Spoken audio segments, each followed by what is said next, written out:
এর ব্যাপারে আল্লাহ তাআলা বলেন, আপনি বলেন কুল ইয়া আইয়ুহান নাসু ইন্নী রাসূলুল্লাহি ইলাইকুম জামিআ। আপনি বলেন আমি তোমাদের সকলের জন্য আল্লাহ তাআলার পক্ষ থেকে প্রেরিত রাসূল, প্রেরিত হয়েছি। তাহলে আমার আপনার নবী কোন গোত্র, কোন বংশ, শুধুমাত্র আরবের জন্য নবী নয়। আল্লাহ তাআলা জানিয়ে দেন আমার আপনার নবী হলেন সকলের জন্য নবী। এই সকলের জন্য নবী দ্বারা কি শুধু এই পৃথিবীবাসী তাদের জন্য নবী, বা শুধুমাত্র মানুষ আমার আপনার নবী কি শুধু তাদের জন্য নবী? বিষয়টা এমন নয়, বরং গোটা সৃষ্টিকুলের সকলের জন্য নবী হলেন আমার আপনার নবী। নবীজির আগে সব নবীর নবুয়তির একটা পরিব্যাপ্তি ছিল, এরিয়া ছিল, নির্দিষ্ট সীমানা ছিল, গণ্ডি ছিল। কারণ দেখা গেছে পৃথিবীতে এক সময় একাধিক নবী ছিলেন, পাশাপাশি এলাকায় তারা অবস্থান করতেন। কিন্তু আমার আপনার নবীজির নবুয়তির পরিব্যাপ্তি কত দূর, আমার আপনার নবীজির নবুয়তির পরিব্যাপ্তি হলো তত দূর, আল্লাহ তাআলার রবুবিয়তের বিস্তৃতি যত দূর। তার মানে যেই জায়গার রব আল্লাহ, সেই জায়গার নবী রহমত মুহাম্মাদুর রাসূলুল্লাহ। পবিত্র কোরআনুল কারীমের সর্বাধিক পাঠিত সূরা সূরা ফাতিহা। সূরা ফাতিহা এমন এক সূরা প্রত্যেক নামাজের প্রতি রাকাতে লাগে।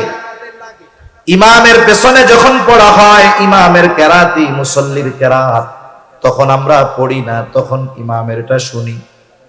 একা যখন সুন্নাত পড়ি, নফল পড়ি, তখন প্রতি রাকাতে সূরা ফাতিহা নিজে পড়ি। সূরা ফাতিহার শুরুতেই আমরা বলি আলহামদুলিল্লাহি রাব্বিল আলামিন। সকল প্রশংসা আল্লাহর জন্য। আল্লাহকে বলে যিনি জগৎ সমূহের রব। আলম এক বচন, আলামিন বহু বচন। তার মানে আল্লাহ তাআলা বলেন জগৎ একটা নয়, অগণিত জগৎ আছে। মহাকাশ নিয়ে যারা গবেষণা করে মাঝে মধ্যে দেখবেন তারা বলে এত আলোকবর্ষ দূরে একটা নতুন গ্রহের সন্ধান পাওয়া গেছে, নতুন একটা আলম, নতুন একটা জগতের সন্ধান পাওয়া গেছে। গোটা পৃথিবী ব্যাপী তোলপাড় সৃষ্টি হয়ে যায় যে পৃথিবীবাসী নতুন করে একটা স্থানের সন্ধান পেয়েছে, ওই জায়গায় মানব বসতি স্থাপন করা হবে। তাহলে নাসা যদি নতুন একটা আলম তথা জগতের সন্ধান পায়, গোটা পৃথিবীতে তোলপাড় সৃষ্টি হয়ে যায়। কিন্তু আল্লাহ তাআলা ১৫০০ বছর আগে আল্লাহ তাআলা কোরআনুল কারীম নাজিল করে জানিয়ে দিলেন যে শোনো, এই জগৎ শুধু একটা জগৎ এমনটা নয়, বরং এই পৃথিবী একটা জগৎ এমনটা নয়, বরং আরো অগণিত জগৎ যিনি সৃষ্টি করেছেন তিনি কে? অগণিত জগৎ। যেই আল্লাহ জগৎ সমূহের রব, সেই আল্লাহ কোরআনুল কারীমের মধ্যে ঘোষণা দেন ওয়ামা আরসালনাকা ইল্লা রাহমাতাল লিল আলামিন। আল্লাহ তাআলা বলেন শুধুমাত্র আমি আপনাকে জগৎ সমূহের জন্য রহমত হিসাবে প্রেরণ করেছি। তার মানে যত জগৎ আছে সব জগতের রব প্রতিপালক আল্লাহ, আর যত জগৎ আছে সব জগতের জন্য রহমত হলেন মুহাম্মাদুর রাসূলুল্লাহ। গোটা সৃষ্টি জগতের মধ্যে শুধু এই পৃথিবী না, পৃথিবী তো মহাকাশের নিচে। পৃথিবীর অবস্থানটা কেমনে ব্যাখ্যা করা যায়? মহাকাশের নিচে পৃথিবীর অবস্থানটা হলো সমুদ্রের মধ্যে এক ফোঁটা পানির যেমন অবস্থান, মহাসমুদ্রের মধ্যে এক ফোঁটা পানি যেমন, প্রথম আসমানের নিচে পৃথিবীর অবস্থান তেমন। তার মানে এটা গোনার মধ্যেই কিছু নেই। এত সুবিশাল আল্লাহ তাআলা এই প্রথম আসমানকে আল্লাহ তাআলা সৃষ্টি করেছেন, আর এর নিচে সব গ্রহগুলো। এরকম তো একটা না, আরো ৬টা আছে। তাহলে এইরকম যত জগৎ আছে সব জগতের মধ্যে কোন একটা ইঞ্চি জায়গা নাই যে যেই জায়গার রব আল্লাহ তাআলা নয়, এরকম কোন জায়গা আছে নাকি? দ্বিতীয় আসমানের নিচে আছে নাকি 2-1 ইঞ্চি জায়গা যে জায়গার রব আল্লাহ তাআলা নয়? আছে এরকম? কোথাও নাই। যেমন গোটা সৃষ্টি জগতের মধ্যে 1 ইঞ্চি জায়গাও নাই যেই জায়গার রব আল্লাহ তাআলা নয়, অনুরূপ ভাবে গোটা সৃষ্টি জগতের মধ্যে 1 ইঞ্চি জায়গাও নাই যেই জায়গার রহমত আমার আপনার নবী নয়। তিনি সকলের জন্য নবী, তিনি সব সৃষ্টির জন্য তিনি রহমত, শুধুমাত্র মুমিনদের জন্য নয়, বরং তিনি রহমাতুল লিল আলামিন হওয়ার কারণে পৃথিবীর সকল সৃষ্টি, এমনকি যারা অন্তরের মধ্যে ইসলামের ব্যাপারে সর্বোচ্চ বিদ্বেষ লালন করে, তাদের কর্ম কথার মাধ্যমে ইসলামের বিরোধিতা করে, এমনকি যারা স্বয়ং নবীজির উপস্থিতিতে নবীজির উপরে জুলুম করেছে, আমার আপনার নবীজিকে বারবার হত্যার অপচেষ্টা করেছে, এই মানুষগুলো আমার আপনার নবীজি রহমত হওয়ার সুবিধা ভোগ করেছে। গোটা পৃথিবীর কাফেররা নবীজি রহমাতুল লিল আলামিন হওয়ার সুবিধা ভোগ করতেছে, কিয়ামত পর্যন্ত করবে। নবীর কারণেই তো আল্লাহ তাআলা যারা ইসলাম বিদ্বেষী কাফের, এদেরকে সমূলে ধ্বংস করে দিবেন না, এটা আল্লাহ তাআলার প্রতিশ্রুতি। তা না হলে যেই পরিমাণ পাপাচার অনাচার, নবীজি যদি আল্লাহ তাআলার কাছে এই ফরিয়াদ না করতেন, তাহলে দেখা যাইতো অতীতের অনেক উম্মতের মতো এই উম্মতেরও কিছু মানুষের উপরে এমন আযাব আসতো যে তারা সমূলে নির্মূল হয়ে যাইত। এজন্য আমার আপনার নবীর কারণে সমূলে নির্মূল করে দেওয়া হয় না। শুধু তাই না, আবু জেহেল, উতবা, শায়বা এরাও নবীজির কারণে বাইচা গেছে। আবু জেহেল একদিন নবীজির সামনে এসে নবীজিকে শুনিয়ে শুনিয়ে বলতেছে আল্লাহ, নবীজিকে শোনায়া আল্লাহ তাআলার কাছে দোয়া করে বলে, আল্লাহ সত্যই যদি আপনি এই কোরআন নাজিল করে থাকেন, তার মানে সত্যই যদি এই কোরআন আপনি মুহাম্মাদের উপরে নাজিল করে থাকেন, তাহলে আমাদেরকে পাথর বর্ষণ করেন অথবা যন্ত্রণাদায়ক শাস্তি দেন। আবু জেহেল নবীজিকে শুনিয়ে শুনিয়ে আযাব কামনার দোয়া করে কার কাছে? আল্লাহ তাআলার কাছে। বলেন তো, আল্লাহ তাআলার কাছে কোনো বান্দার যদি কিছু চাইতে মন চায়, আল্লাহ তাআলা মনে হয় মুখ দিয়া জোরে উচ্চারণ না করলে শুনতে পারে না, এমন নাকি? বরং কথা মুখে আনা লাগে না, হৃদয়ে যদি থাকে কোনো কথা, দুনিয়ার কেউ না জানলেও জানেন কে? আল্লাহ তাআলা জানেন। তাহলে ওর যদি আযাব গজব মনেই চায় যে আসুক আমার উপরে, তাহলে নবীজিকে শুনিয়ে শুনিয়ে বলার দরকার কি? গভীর রাতে উঠে আল্লাহ তাআলার কাছে বললেই তো হইল। 1 নাম্বার বলার কারণ হলো যে আসলে এই কথার দ্বারা নবীজিকে একটু খোসা দিতে চায়, কষ্ট দিতে চায় কথার মাধ্যমে। 2 নাম্বার বিষয় হলো যে মক্কার মুশরিকেরা আল্লাহ তাআলার কাছে কেন চায়, দোয়া করে? ওরা তো ওদের দেবদেবীদের কাছে গিয়া বলবে। বাস্তবতা হলো মক্কার মুশরিকেরা যদিও আল্লাহ তাআলার সাথে শিরিক করত, তবেও তারা আল্লাহ তাআলার অস্তিত্বে অবিশ্বাসী ছিল না, বরং স্রষ্টা হিসাবে তারা আল্লাহ তাআলাকে বিশ্বাস করত। এ কথা আমার নয়, বরং কোরআনুল কারীমের মধ্যে আল্লাহ তাআলা বলেন, ওয়ালা ইন সাআলতাহুম মান খালাকাস সামাওয়াতি ওয়াল আরদ লা ইয়াকুলুনাল্লাহ। আল্লাহ তাআলা বলেন, আপনি যদি তাদের কাছে জানতে চান, তাদেরকে যদি জিজ্ঞাসা করেন মান খালাকাস সামাওয়াতি ওয়াল আরদ, আসমান এবং জমিনের স্রষ্টাকে, এই প্রশ্ন যদি আপনি তাদের কাছে করেন, ওরা ওদের দেবদেবীদের কথা বলবে না। জবাব কি দিবে? আল্লাহ তাআলা 2টা তাকিদ দিয়ে তাদের জবাব বলেন। আল্লাহ তাআলা বলেন, লা ইয়াকুলুনাল্লাহ, আপনার এই প্রশ্নের জবাবে অবশ্যই অবশ্যই তারা বলবে আসমান এবং জমিনের স্রষ্টা হলেন আল্লাহ। নবী জিজ্ঞাসা করবেন কাফেরদের, আসমান জমিনের স্রষ্টাকে। কাফেররা জবাব কি দিবে? যে লাত, মানাত, উজ্জা না, বরং আল্লাহ তাআলা 2টা তাকিদ সহকারে বলেন অবশ্যই অবশ্যই এরা বলবে আসমান জমিনের স্রষ্টা কে? আল্লাহ। আল্লাহ তাআলা এক জায়গায় বলেন, ওয়ালা ইন সাআলতাহুম মান নাযালা মিনাস সামাই মাআন ফাআহইয়া বিহিল আরদা বা'দা মাউতিহা। আপনি যদি তাদের জিজ্ঞাসা করেন, মান নাযালা মিনাস সামাই মা, কে আসমান হতে বাড়ি বর্ষণ করে, পানি বর্ষণ করে। শুধু তাই না, ফাআহইয়া বিহিল আরদা বা'দা মাউতিহা, ওই পানি বর্ষণ করার দ্বারা মৃত জমিন তথা ফসল উৎপাদনের অনুপযুক্ত জমিনকে কে ফসল উৎপাদনের জন্য উপযুক্ত করে তুলে, অর্থাৎ ওই পানির দ্বারা মৃত জমিনকে কে পুনরুজ্জীবিত করে তুলে।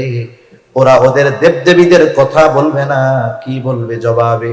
আল্লাহ তাআলা বলেন, লা ইয়াকুলুন্নাল্লাহ, আপনার এই প্রশ্নের জবাবে অবশ্যই অবশ্যই তারা বলবে, এগুলো যিনি করেন তিনি কে? বলবে অবশ্যই অবশ্যই আল্লাহ এগুলো দেন। আল্লাহ তাআলা আরেক জায়গায় বলেন, ওয়ালা ইন সাআলতাহুম মান খালাকাহুম লা ইয়াকুলুন্নাল্লাহ, আপনি যদি তাদের জিজ্ঞাসা করেন তাদের স্রষ্টাকে, কে তাদেরকে সৃষ্টি করেছে, তারা নাস্তিকদের মতো বলবে না এমনিই হয়ে গেছি, প্রাকৃতিক ভাবে হয়েছি, বরং কি বলবে? লা ইয়াকুলুন্নাল্লাহ, অবশ্যই অবশ্যই আমাদের স্রষ্টা হলেন আল্লাহ। তাহলে আল্লাহ তাআলার অস্তিত্বের ব্যাপারে তাদের কি দৃঢ় বিশ্বাস ছিল, কিন্তু তারা এমন কিছু আল্লাহ তাআলার সাথে শিরক করত যার কারণে তাদের এই বিশ্বাস মূল্যহীন হয়ে গেছে, কোনো দাম নেই। আবার নবীজি এক জায়গায় বলেন, আবু জেহেল আল্লাহ তাআলার কাছে দোয়া করেছে, আল্লাহ তাআলা আবু জেহেলের দোয়া কবুল করেছেন। বদরের দিন সকাল বেলায় আবু জেহেল আল্লাহ তাআলার কাছে দোয়া করে বলে, আল্লাহ, আজকে যারা হকের উপরে আছে, সত্যের উপরে আছে, আপনি তাদেরকে বিজয় দান করেন। নবীজি বলেন, আল্লাহ তাআলা আবু জেহেলের দোয়া কবুল করেছে। বদরের দিন যারা হকের উপরে ছিল, সত্যের উপরে ছিল, আল্লাহ তাআলা তাদেরকে বিজয় দান করেছে। তাহলে নবীজিকে শুনিয়ে শুনিয়ে আল্লাহ তাআলার কাছে বলার উদ্দেশ্য হলো নবীজিকে কষ্ট দেওয়া। সে কেমন যেন নবীজিকে বলতে চায়, আসলে উপযুক্ত আমি ছিলাম, তা তোমার কাছে আল্লাহ তাআলা পাঠাইছে। ও কেমন যেন আল্লাহর কাছে বলে, আল্লাহ, আমি কত প্রভাবশালী মানুষ, আমার পেছনে কত লোক আছে, আমার সম্পদের অভাব নাই, আমার মতো লোক থাকতে আপনি ওনার কাছে কোরআন নাজিল করলেন, এটা কেমন হইল? এর আগে আমারে পাথর মেরে শেষ করে দিলেন না কেন? অনেক মানুষ আছে আরেকজনের সাথে তার শত্রুতার প্রয়োজন নাই, তার প্রতিবেশী, তার বন্ধু, তার পরিচিত জনের উন্নতি অগ্রগতি, তার প্রতি তার অন্তরে হিংসার বীজ বপন করে দেয়, অটোমেটিক শত্রু হয়ে যায়। হয় কি হয় না? অনেক সময় তো মানুষ অনেকের উন্নতি দেখা বলে, এই লোকটার এই অবস্থা হইলো, আরে আল্লাহ, এই লোকটা এরকম হইলো, এই দৃশ্য দেখার আগে, এই কথা শোনার আগে আমি মরলাম না কেন? এরকম বলে না অনেকে? এগুলো কি খবর শুনলাম, এগুলো শোনার আগে মরলাম না কেন? এই যে বলতেছে মরলাম না কেন, বা আমার মরণ হলো না কেন, এই টাইমে যদি আজরাইল এসে বলে যে তোমার তো মরতে মন চায়, তাহলে আমার সাথে চলো, ও কি মরতে চাইবে নাকি? বলবে, দুরু মিয়া, আমি কি মরতে চাইছি? এমনি এমনি কইছি।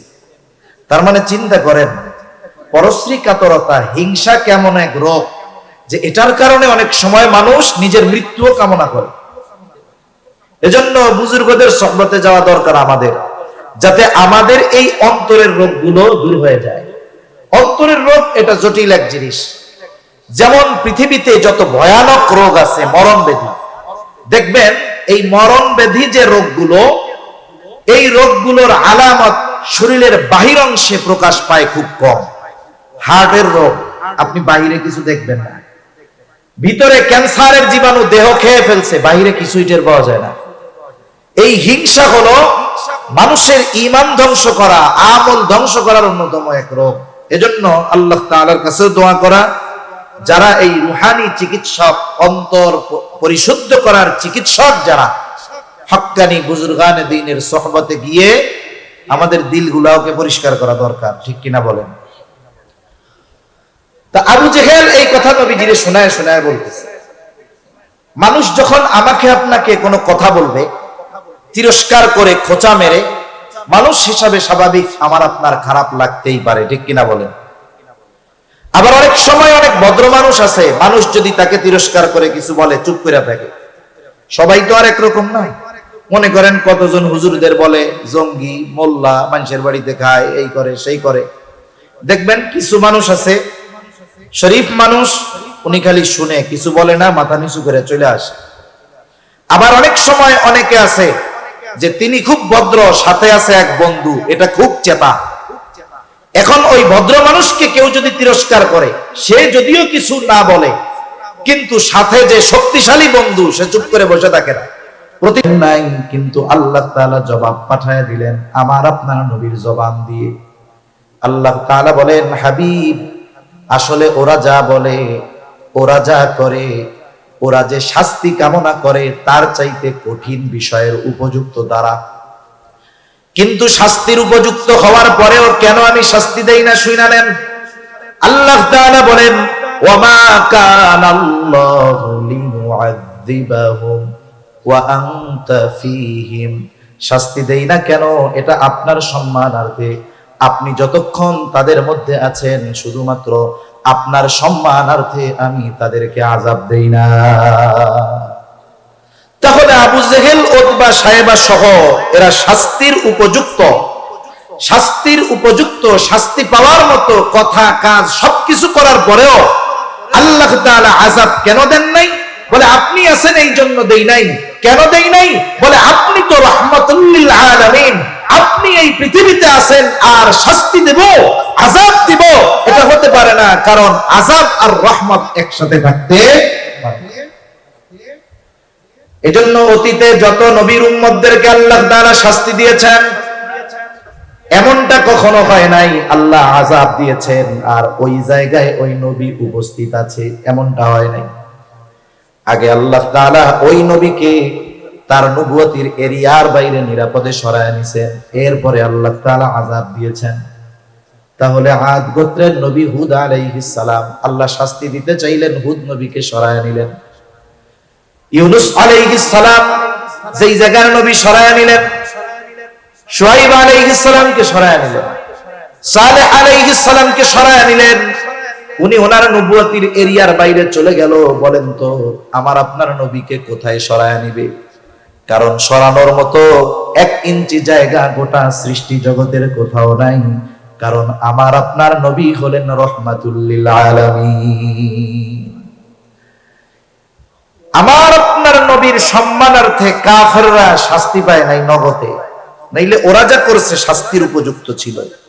তাহলে যে কথা থেকে গেলাম, নবীজি রাহমাতুল লিল আলামিন হওয়ার এই সুবিধা শুধু মুমিনরা ভোগ করে তা নয়, কাফেররাও ভোগ করতেছে, ঠিক কিনা বলেন? আবার দেখেন এই উম্মতের জন্য নবীজির কেমন দয়া, আল্লাহ তাআলা তার অন্তরটাকে কত নরম বানায় দিয়েছে, অন্তরের মধ্যে কত রহমত, কত দয়া ভরপুর করে দিয়েছে। আব্দুল্লাহ ইবনে আমর ইবনুল আস রাদিয়াল্লাহু তাআলা আনহু থেকে বর্ণিত, নবীজি কোরআন থেকে তিলাওয়াত করলেন যা আল্লাহ তাআলা ইব্রাহিম আলাইহিস সালামের ব্যাপারে নাজিল করেছেন। কোরআনে কি নাজিল করেছেন? আল্লাহ কোরআনুল কারীমের 13তম পারা সূরা ইব্রাহিমের মধ্যে আল্লাহ তাআলা ইব্রাহিম আলাইহিস সালাম তার গুনাহগার উম্মতের জন্য ক্ষমা চেয়ে আল্লাহ তাআলার কাছে দোয়া করেছেন। ওই দোয়ার কথাটাই আল্লাহ তাআলা কোরআনে জানিয়ে দিয়ে বলেন, রব্বি ইন্নাহুন্না আযলালনা কাসীরাম মিনান নাস ফামান তাবিআনি ফাইন্নাহু মিন্নী ওয়া মান আসানি ফাইন্নাকা গফুরুর রহিম। ইব্রাহিম আলাইহিস সালাম বলেন, ও রব, এই প্রতিমাগুলো, এই মূর্তিগুলো অধিকাংশ মানুষকে পথচ্যুত করে ফেলেছে। ফামান তাবিআনি ফাইন্নাহু মিন্নী, যে আমার আনুগত্য করেছে সে তো আমার দলভুক্ত। আমান আসানি, যে আমার আনুগত্য করে নাই, যদিও করে নাই, যদিও মানে নাই, তথাপিও তো ইব্রাহিম আলাইহিস সালামের উম্মত। কারণ আমার আপনার নবীজির নবুয়তির পরে কিয়ামত পর্যন্ত যত মানুষ আসবে, যত মানুষ আছে, যত মানুষ দুনিয়া থেকে চলে গেছে, যে যে ধর্মের অনুসারী হোক না কেন, সকল মানুষই আমার আপনার নবীজির উম্মত। অনেক সময় এমনটা হয় যে বাধ্য সন্তানের চাইতে মা বাবা অবাধ্য সন্তানকে নিয়ে চিন্তিত বেশি থাকে, দোয়া তার জন্য বেশি করে, তার কথা মানুষের কাছে বেশি বলে। সন্তান অবাধ্য কিন্তু তার জন্য বেশি চিন্তিত থাকে। কেন? বলে মোহাব্বতের কারণে। চিন্তা করে যেগুলো তো বাধ্য ওগুলো তোর একটা রাস্তা হইছে, কিন্তু যেটা অবাধ্য এটার কি হবে। মা বাবা সন্তান খারাপ হওয়ার পরেও তাকে ত্যায্য পুত্র করে দেয় না, বের করে দেয় না, বরং তার পরিবর্তনের জন্য আল্লাহ তাআলার কাছে দোয়া করে, মানুষের কাছে বলে, উলামায়ে কেরামের কাছে বলে, দেখেন একটু কিছু করা যায় কিনা। কেন করে? মোহাব্বতের কারণে। বলেন তো, মা বাপ সন্তানকে যত মোহাব্বত করে তার চাইতে নবী তার উম্মতকে মোহাব্বত কম করে না বেশি করে? কত বেশি করে এটা মাপা যাবে না, পরিমাণ পরিমাপ করা যাবে না। কত ভালোবাসে নবী। আসলে আমাকে আপনাকে ভালোবাসে কে? দুনিয়াতেও এটা মোটামুটি বোঝা যায়। মুসিবতে বিপদে যে পাশে থাকে আসলে সে ভালোবাসে। মুখ দিয়া শুধু বললে হবে না ভালোবাসি ভালোবাসি, কিন্তু বিপদের সময় নাই। বাস্তবে এই সব মানুষ ভালোবাসে না। বাস্তবে ভালোবাসে তারা বিপদে পাশে থাকে যারা। এই দুনিয়ার বিপদ চোখ বন্ধ হবে, বিপদ শেষ। আসল বিপদ তো কিয়ামতের দিন, আসল বিপদ তো মুসিবতের দিন। দুনিয়ার বিপদে, দুনিয়ার মুসিবতে সন্তান যদি বিপদে পড়ে বাবা সাহায্যের জন্য দৌড়িয়ে যায়, ভাই বিপদে পড়লে ভাই যায়, বাবা পড়লে ছেলে যায়, ছেলে পড়লে বাবা যায় সাহায্য করার জন্য। বলেন তো, কিয়ামতের দিন যখন কেউ মুসিবতে পড়বে, বাবা মুসিবতে পড়লে সন্তান কি বাবার পাশে এসে দাঁড়াবে নাকি? ওই দিনের মুসিবত এমন মুসিবত কেউ কাউকে চিনবে না। আল্লাহ তাআলা বলেন, ইয়াউমা ইয়াফিরুল মারউ মিন আখিহি ওয়া উম্মিহি ওয়া আবিহি ওয়া সাহিবাতিহি ওয়া বানিহি লিকুল্লি ইমরিইন মিনহুম ইয়াউমা ইদিন শা'নুন ইউগনি। কিয়ামতের দিন ভাই ভাইয়ের থেকে পলায়ন করবে, ওয়া উম্মিহি ওয়া আবিহি, পিতা মাতার থেকে পলায়ন করবে, ওয়া সাহিবাতিহি ওয়া বানিহি, স্ত্রী সন্তানদের থেকে পলায়ন করবে। দুনিয়ায় একটা বাবা 14 ঘন্টা 16 ঘন্টা 18 ঘন্টা ডিউটি করে, অনেকে দেশে করে অনেকে বিদেশে করে। সারাদিন পরিশ্রমের পর এই লোকটা যখন বাসায় ফিরে মা বাবার চেহারা দেখে, স্ত্রী সন্তানের চেহারা দেখার সাথে সাথে তার 16 ঘন্টা 18 ঘন্টার কষ্ট দূর হয়ে যায়। প্রবাসে যারা থাকে কত পরিশ্রম কষ্টের পরে বাসায় ফিরে মোবাইলে ফোন দেয়, এই সন্তানের চেহারাটা দেখতে যায়, একটু কথা বলে, মোবাইলের চেহারা দেখে সারাদিনের কষ্ট তার দূর হয়ে যায়। তার মানে দুনিয়ার কষ্ট দূর করার জন্য মানুষ স্ত্রীর চেহারা দেখে, সন্তানের চেহারা দেখে, মা বাবার সাথে কথা বলে, মা বাবার চেহারা দেখে।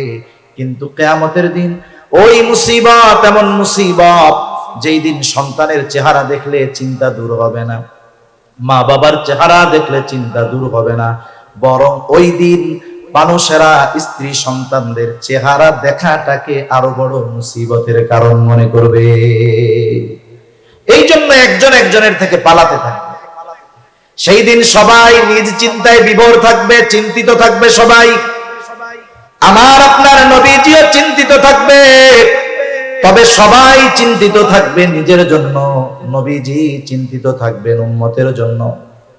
কেমন চিন্তিত থাকবেন? একটা মানুষ যদি পেরেশানিতে থাকে, চিন্তায় থাকে, যত আরামের বিছানা দেওয়া হোক না কেন, শীতাতপ নিয়ন্ত্রিত ব্যবস্থা থাকুক না কেন, সে বিছানায় যখন শুয়ে পড়ে ঘুমের ট্যাবলেট খাইলেও তার ঘুম আসে না। পায়চারি করে, বাহিরে যায়, ছাদে যায়, হাঁটাহাঁটি করে, এক জায়গায় সে স্থির থাকতে পারে না।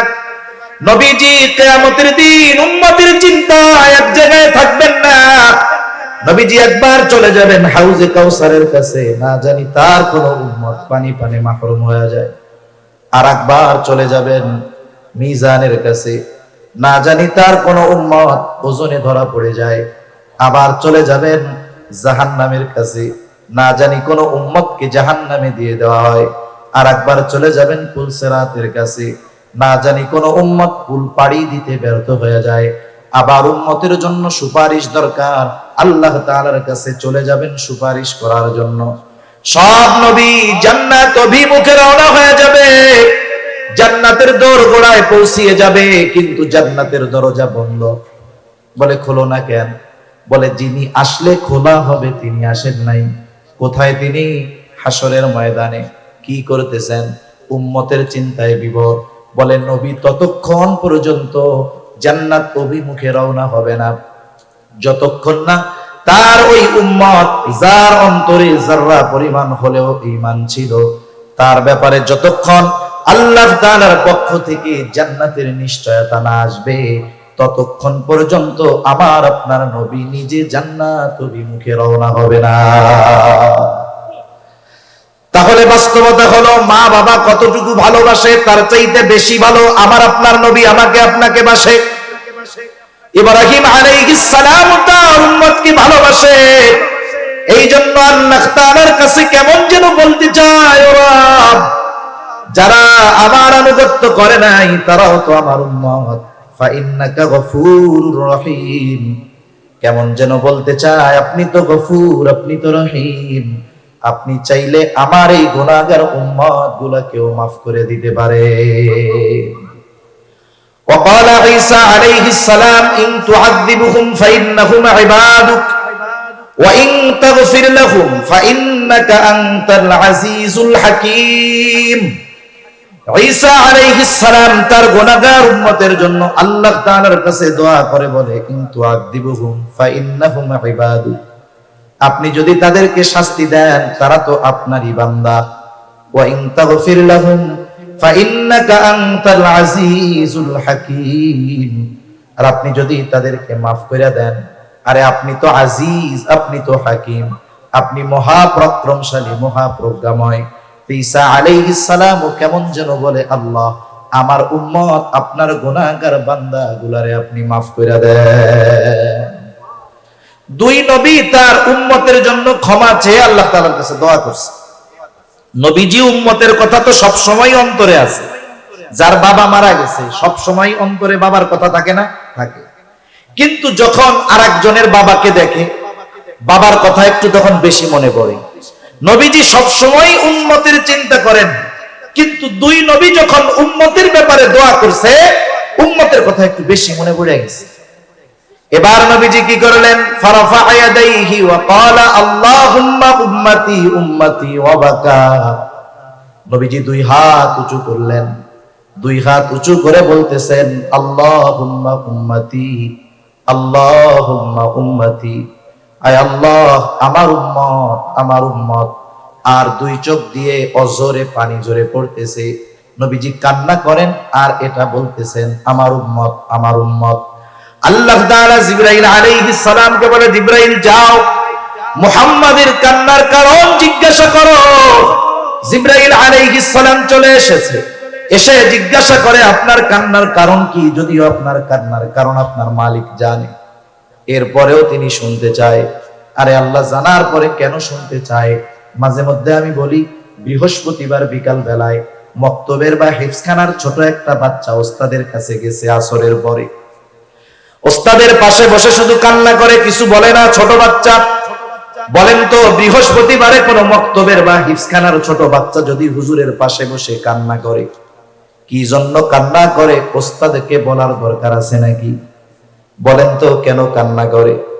ছুটি চায়, বাসায় যেতে চায়। ওস্তাদও বুঝে, জিজ্ঞাসা করে কান্না করো কেন? এবার কান্নার গতি আরো বাইরে যায়। ও চিন্তা করে আমি কাঁদতেছি কেন? হুজুর বোঝার পরেও আবার জিজ্ঞাসা করে কেন? হুজুর বলে তুমি যতই কান্নাকাটি করো লাভ নাই, কারণ আগে কও। এইবার কান্না জড়িত কণ্ঠে ছেলেটা ওস্তাদের কাছে বলে ওস্তাদ আমার আম্মাকে একটু দেখতে মন চায়, ছোট ভাইটাকে একটু দেখতে মন চায়, একটু ছুটি দেন বাড়িতে যাব। ওস্তাদ এবার একটা হাসি দিয়া বলে যাও আগামীকাল মাগরিবের আগে চলে আসবা। এখন কথা হলো ছাত্রের কান্নার কারণ জানার পরেও ওস্তাদ ছাত্রর মুখে শুনতে চায় কেন? বলে এটা হলো ওস্তাদ আর ছাত্রের মধ্যে মহব্বতের বহিঃপ্রকাশ। নবীজি কান্না করে কেন জানার পরেও কেন আল্লাহ শুনতে চায়? বলে এটা হলো আমার আপনার নবীর প্রতি আল্লাহ তাআলার ভালোবাসার বহিঃপ্রকাশ। উম্মতের ব্যাপারে সব কথা খুলে বলছে জিবরাইল আলাইহিস সালামকে। জিবরাইল আলাইহিস সালাম গিয়ে বলে, আল্লাহ আপনার হাবিবের কান্নার কারণ তার উম্মত। আল্লাহ তাআলা বলে, যাও আমার হাবিবকে মুহাম্মদকে গিয়ে জানায় দাও, অচিরেই আমি তাকে তার উম্মতের ব্যাপারে সন্তুষ্ট করব, অসন্তুষ্ট করব না। আল্লাহ তাআলা কোরআনুল কারীমের মধ্যে সূরাতুদ দুহার মধ্যে বলেন, ওয়ালা সাউফা ইউতিকা রাব্বুকা ফাতারদা, অচিরেই আপনার রব আপনাকে এমন কিছু দিবেন যে আপনি খুশি হয়ে যাবেন। এই আয়াতের তাফসীরে এই হাদিসটা আসছে। আর এর জবাবে নবী বলেন, আমি ততক্ষণ পর্যন্ত খুশি হব না যতক্ষণ আমার সব উম্মতকে আল্লাহ মাফ করবে না। তাহলে নবীজির প্রতি আমাদের প্রতি নবীজির ভালোবাসা কেমন, এটা বোঝার জন্য দুনিয়ার কোন মানুষের স্বাক্ষর দরকার নাই, আরো অনেক হাদিস উপমা দেওয়া যাবে। অল্প সময়ের মধ্যে শুধু আল্লাহ তাআলার কথাটা বইলা শেষ করে দেই। কারণ দুনিয়ার অনেক মানুষ আছে, হাজার মানুষের বিপরীতে একজনের কথাকে গ্রহণযোগ্য ধরা হয়। হাজার মানুষ একদিকে আর এক ব্যক্তি একদিকে, ঠিক কিনা বলেন?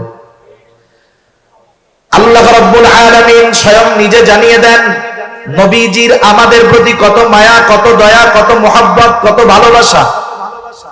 আল্লাহ তাআলা সেই কথা কোরআনুল কারীমের মধ্যে বলেন, লাকাদ জাআকুম রাসূলুম মিন আনফুসিকুম আজিজুন আলাইহি মা আনিতুম হারিসুন আলাইকুম বিল মুমিনিনা রাউফুর রহিম। আল্লাহ তাআলা বলেন, তোমাদের মধ্য থেকে তোমাদের জন্য এমন একজন রাসূল এসেছেন। কেমন সেই রাসূল? আল্লাহ তাআলা এক নাম্বার বলেন, আজিজুন আলাইহি মা আনিতুম, তোমাদের জন্য যেটা কষ্টের সেটা তার জন্য কষ্টের। তার মানে তিনি হলেন সমব্যথী। তোমরা যেটাতে কষ্ট পাও তিনিও সেটাতে কষ্ট পায়। এটা আবার কেমন কথা? আমার হাত কেটে গেছে, আমার পা কেটে গেছে, হাত ভেঙে গেছে, কষ্ট তো আমি পাবো, আপনি কেমনে পাবেন? এই যে একজনের কষ্টে আরেকজন যে কষ্ট অনুভব করে, এটার মূল কালেকশন হলো মোহাব্বত, ভালোবাসা। মনে করেন একজনের ছোট বাচ্চা 2 বছর 3 বছর বয়স, 2 বছরের বাচ্চা গভীর রাত প্রচন্ড জ্বরাক্রান্ত, এতটা জ্বর, গা ফেটে যায়, চোখগুলো টলমল করতেছে পানিতে, জ্বরের যন্ত্রণায় কষ্টে ছোট বাচ্চার জবান দিয়ে কষ্টের আওয়াজ বের হচ্ছে, আহ। গভীর রাত, দোকানও খোলা নাই, ডাক্তারের কাছে নেওয়ার কোনো উপায় নাই। সন্তানের এত কষ্ট, পাশে বসে আছে তার মা বাবা। যাদের সন্তান আছে অনুধাবন করতে পারবেন। বলেন তো, জ্বরাক্রান্ত ওই শিশু বাচ্চা জ্বরের কারণে যত কষ্ট পায়, তার পাশে বসে থাকা সুস্থ মা বাবা সন্তানের চাইতে কষ্ট বেশি পায় না কম পায়? কম না বেশি পায়? যাদের বাচ্চা কাচ্চা নেই এরা তো এটা সহজে বুঝবে না, যাদের আছে এরা বুঝবে। তাহলে কষ্ট কেন পায়? অন্য মা বাবা তো পাবে না, উনরা কেন পায়? বলে সন্তান তো মহব্বতের কারণে, ওর কষ্ট মা বাবার কষ্টের কারণ হয়। যেই মা বাবা সন্তানের কষ্টে কষ্ট পায় মহব্বতের কারণে, বলেন তো সেই উম্মতের কারণে নবী কষ্ট কেন পাবে না? সন্তানকে মা বাবা যত ভালোবাসে তার চাইতে অগণিত গুণ বেশি ভালো নবী তার উম্মতকে বাসে। আল্লাহ তাআলা সেই জন্য বলেন তিনি হলেন আজিজ, সমব্যথী। 2 নাম্বার, আল্লাহ রাব্বুল আলামিন বলেন হারিসুন আলাইকুম, তিনি তোমাদের জন্য কল্যাণকামী। তবে মুমিনদের জন্য আল্লাহ তাআলা নবীজিকে বিশেষ অনুগ্রহ বলে অভিহিত করেছেন। আর এক জায়গায় আল্লাহ তাআলা বলেন, লাকাদ মান্নাল্লাহু আলাল মুমিনিনা ইদ বাআসা ফীহিম রাসূলাম মিন আনফুসিহিম, যে আল্লাহ তাআলার বিশেষ অনুগ্রহ মুমিনদের উপর যে তিনি তাদের মধ্য থেকে তাদের জন্য একজন রাসূল পাঠিয়েছেন। এই জন্য নবী মুমিনদের জন্য স্পেশাল অনুগ্রহ। এ কথাও আল্লাহ তাআলা বলেন এই রাসূল সবার জন্য সমব্যথী, কল্যাণকামী। তবে মুমিনদের জন্য স্পেশাল ভাবে তিনি কেমন, বলে বিল মুমিনিনা রাউফুর রহিম, তিনি মুমিনদের জন্য হলেন অতি সদয় পরম দয়ালু। রাউফুর রহিম হলেন আল্লাহ। রাউফুর রহিম কে? দুনিয়ার কেউ কি রাউফুর রহিম হতে পারে? যদি কেউ বলে আমার পীর সাহেব রাউফ রহিম, তাহলে তুমি বলতে হবে তুমিও বেঈমান, তোমার পীরও বেঈমান, ঠিক কিনা বলেন? রাউফুর রহিম একমাত্র আল্লাহ। ওই রাউফুর রহিম আল্লাহ, অতি সদয় পরম দয়ালু ওই মালিক নবীজির তার মুমিন উম্মতদের প্রতি কেমন দয়া, মায়া, মোহাব্বত, ভালোবাসা, এটা বোঝানোর জন্য স্বয়ং নিজের গুণবাচক শব্দ আমার আপনার নবীজির সাথে আল্লাহ ব্যবহার করেছেন। সুবহান। এই কথার দ্বারা এতটুকুই বোঝা যায় যে আসলে আমার আপনার নবীর উম্মতের প্রতি কেমন মায়া। শুধু যে মুমিনদের প্রতি নবীজির এই মায়া ছিল তা নয়, গোটা সৃষ্টি জগতের সকল মাখলুকের প্রতি নবীজির মায়া ছিল, দয়া ছিল, ঠিক কিনা বলেন? এজন্যই তো আল্লাহ তাআলা আমার আপনার নবীকে রহমাতুল লিল আলামিন হিসাবে অভিহিত করেছেন। আমাদের প্রতি নবীজির যে মহব্বত, এই মহব্বত আমাদেরকে অনুধাবন করতে হবে। এই মহব্বত যদি কেউ অনুধাবন করতে পারে, ওই ব্যক্তি নবীর ব্যাপারে কোনো কটূক্তি, নবীর ব্যাপারে কোনো বেয়াদবিমূলক আচরণ, যারা নবীর মহব্বতকে অনুধাবন করতে পারে, তারা নবীর প্রতি কোন ধরনের অশালীন আচরণকে মেনে নিতে পারে না, জীবন দিয়ে হলেও এগুলোর প্রতিবাদ করে, ঠিক কিনা বলেন? আল্লাহ তাআলা আমাদের সকলকে নবীজির আমাদের প্রতি মহব্বতকে অনুধাবন করে আমাদেরকেও আমাদের জীবনের চাইতে নবীজিকে বেশি মহব্বত করার তৌফিক আল্লাহ তাআলা দান করেন। সকলে বলি আমিন। ওয়া আখিরু দাওয়ানা আলহামদুলিল্লাহি রাব্বিল আলামিন।